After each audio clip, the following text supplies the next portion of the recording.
Self-discipline is the ability to control your actions through inner willpower regardless of your emotions and impulses. It's the skill to overcome the temptation to violate your inner principles. Self-discipline enables you to pursue your goals, follow your own ethics, and be the person you want to be. Someone guided by self-discipline uses their mind to make important decisions and aren't led away with the wrong decisions by their feelings. Why do I struggle with self-discipline? Any struggles you have with self-discipline are normal, as people will tend to follow the easiest path of least resistance in life. People will tend to do what feels good in the present moment, which makes it difficult to discipline yourself to do what's hard or better for you in the long term. A normal person's default setting is, instead of doing the hard work, laziness is chosen because it's easy. Uncomfortable work projects are avoided and easier tasks are preferred. People prefer to spend money on small things they want now than to save money for big things they may want later. Debt is preferred over saving and investing. A lack of discipline to do the hard things in life now, many times leads to a much harder life later on. You struggle with self-discipline because your future goals are not exciting enough to motivate the current you to control your present impulses. If you want more self-discipline, you need big, exciting goals you are striving toward. The future prize needs to be greater than the current desire. Is being disciplined hard? Being disciplined isn't difficult if you change your beliefs about yourself, your habits, and what you want in life. Staying self-disciplined is much easier when you create systems in your life to build consistent habits. The way you structure your life, the environments you find yourself in, and the temptations you are subjected to have a lot to do with how hard it is for you to maintain your discipline. It's easier to simply avoid temptations and situations altogether than to rely on self-discipline alone. Discipline is about your present self choosing what's best for your future self. This was found to be much easier if you can relate to your future self. If you have goals you want to reach for retirement at 65, then being able to imagine what you look like and will feel at age 65 with a big nest egg versus no savings at all can help with the discipline to put money away in your retirement account. Having empathy for your future selves can help you make better decisions in the present moment. Does self-discipline get easier?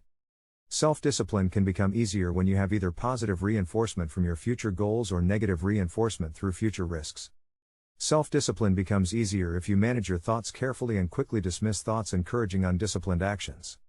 It's important to guard your thoughts carefully and only dwell on those that are constructive and positive and leading you toward your bigger goals in life. Your self-beliefs can also help with your self-discipline. What you believe about yourself can help change your behaviors on both a conscious and subconscious level. If you believe you're a healthy eater, then it can become your default setting to choose more nutritious foods. A lot of actions are just reflections of what you believe to be true about yourself. Be careful about what kind of person you believe yourself to be, as your actions can reflect this in your behaviors. People seek a confluence between their actions and their belief systems, so focus on the positive for more discipline. Self-discipline is a skill more than a talent. It can be learned through mental focus and practice. Each time you choose to do the right thing, you reinforce the skill of discipline. You can create processes in action and thought that help you overcome the temptations of wrong action in real time. Self-discipline is also like a muscle that must be developed and exercised to grow in strength. The more practice you have in working on and developing your discipline in real-life events, the stronger your will to use it grows. Just like with building real muscles up in size, you must start with smaller mental weights, temptations, and situations to exercise your discipline.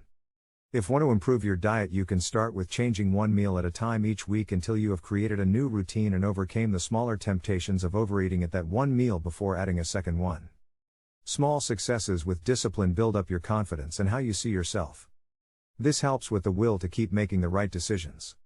Self-discipline is never complete and new challenges will continue to arise, but you can be prepared with smaller early victories. Good stress management is another skill that helps with self-discipline. People have more trouble staying disciplined if they are under great stress that they can't manage or when exhausted. Too many people make impulsive purchases or break their healthy eating habits under stress, looking for a relief for how they feel. Incorporating other stress management strategies like meditation or exercise can both be their own practices while also managing stress as a side benefit. The core of having self-discipline is choosing right action and right thought when you come to a fork in the road on a decision tree. This is where you must make the decision in real time to either go in the direction of your goals and dreams or take a detour back to the road most traveled of hedonism, selfishness, and mediocrity.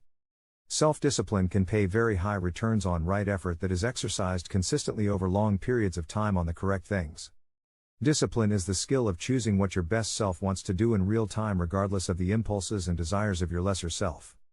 Self-discipline is the core requirement for big success in any area of life, professional or personal.